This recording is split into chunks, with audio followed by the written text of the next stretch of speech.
Hi friends, welcome back to my channel. బాగున్నారా friends? వచ్చిందండి మీ అల్లరి పిల్ల అల్లరి చేష్టలతో. అబ్బాబ్బాయి అసలు నవ్విచ్చేసేసి పొట్ట పగిలిపోయేటట్టుందండి. స్నానం చేసి వచ్చిందండి. బట్టలు వేసుకొని రా అంటే ఒక అరగంట దాకా రాలేదండి నా దగ్గరికి. ఏంటమ్మాయి రా రా రా అంటే ఇక్కడికి వచ్చి టట్టటాయి అంటుందండి. బట్టలు లేవంట, వాళ్ళ అన్నయ్య టీషర్ట్ వేసుకొని వచ్చింది అనమాట.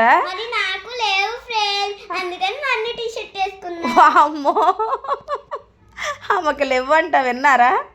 అసలు బట్టలే లేవంట. అసలు వినండి, నోట్ దిస్ పాయింట్.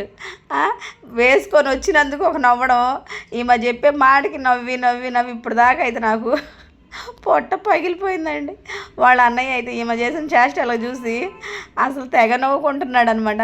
ఇప్పమ్మైన టీషర్ట్ పాడైపోద్ది అని అంటే ఏయ్ నర్మయ్ అని వాళ్ళ అన్నయ్యని బెదిరించేసిందండి. చాలా బాగుందంట, నచ్చిందంట. మీకు కూడా నచ్చిందా నచ్చలేదా చెప్పండి అబ్బా, మీరే చెప్పండి.